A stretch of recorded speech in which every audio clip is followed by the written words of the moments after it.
Up until now, every riff of the month has been based on either something that I wrote or an original guitar lead idea.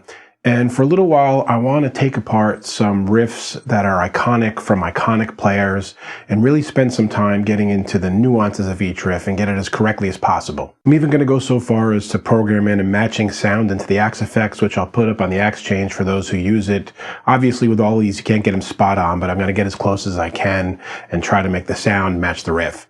I'm going to watch videos of the players doing these things live so I can see what fingerings they're using, what strings they're playing the riffs on. But hey, no one is perfect, so I welcome comments, debate, criticisms, any corrections you might see, anything you might think is different. Let's talk about it. And we'll be starting with one of the all-time iconic riffs, Purple Haze.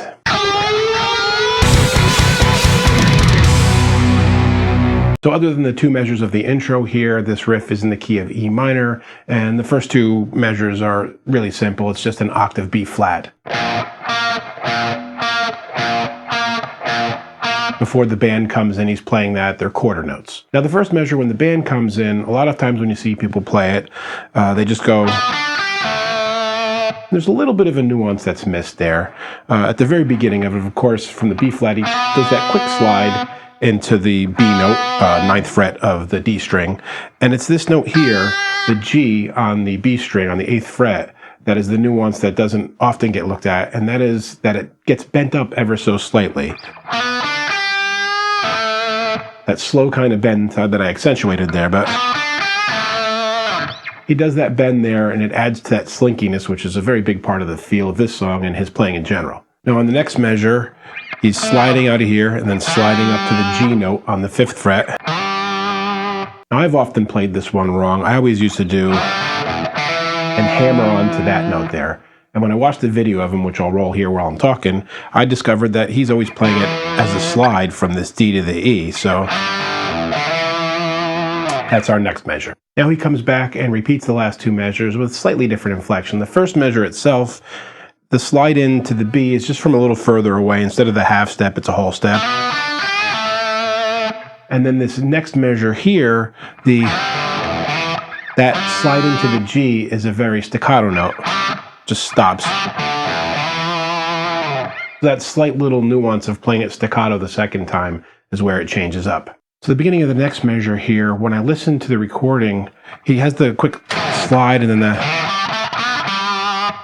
the slide to that note there in the recording is so close together it almost seems overlaid. I wondered if maybe they punched in there. I mean, certainly he's capable of playing it, but it almost sounds like a punch in on the recording. Either way, you have the slide and then the slide up, that general slide on the low strings, and then the specific slide from the D to the E. So you have E, then the 5th fret, 7th, you bend up, you pick it once, bend it up, quick grab it with your hand so it's staccato, and then come back to that 5th note there. Or I should say the 5th fret, the G note. And this next measure, I kept playing the wrong note. I was doing... And I had to watch the video because that note there didn't sound right to me. And when I watched the video, which I'll roll here again, you can see he's moving his hand, hitting the open A string, then the E, and the G. So again, it's 5th fret G, open A, open E, and then the G on the 3rd fret. Now again on this next measure, the slinkiness continues. He's just slid out from the 15th fret here. He had the low G, and then he slid from the octave of it, and then he starts. And that slide in here, again, he's sticking all these slides in very tight spots, basically. So slides up to that 5th fret G, and does that hammer there to the A note. And on the last measure of the lick, he gets another one of those staccato notes in it. It's a 5th fret G, 7th fret, 7th slide up to the B, the staccato note on the D, D again, and then the root note to resolve the riff before going to the... I'm going to attempt to get it all the way through solo now, get that slinky feel, get all the nuances right. You know, he's Hendrix and I'm just a mook, so I'll probably only get it about 80%, but let's give it a shot.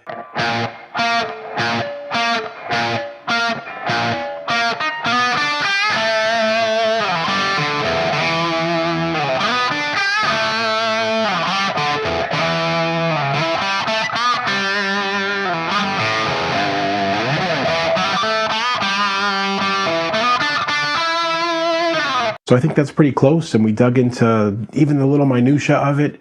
If you think there's anything that needs to be corrected, definitely let me know about it. I'm going to jump over to the studio now for those who are Axe users and show how I program the sound in. And for everybody else who's not interested in that kind of thing, thanks for checking out the video. And until next time, guys, keep making great music. Okay, so for all my Axe user buddies out there, I programmed a sound in here that is as close an approximation as the record as I could get.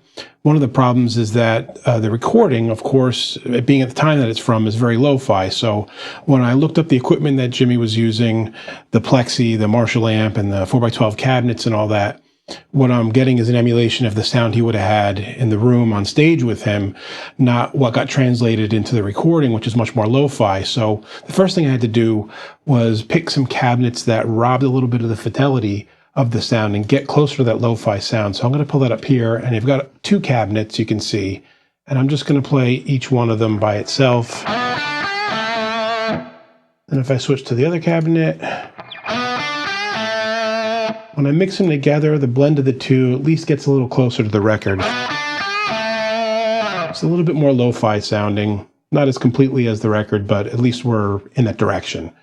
Now the amp itself, I did one little trick that I like to use for stuff that's a little bit more classic rock sounding, I guess you could say. I use it on a few things when I don't want the sound to be too present and crisp. I want to have more of like an in the room pushing air kind of quality to it. And that is the power amp selection over here.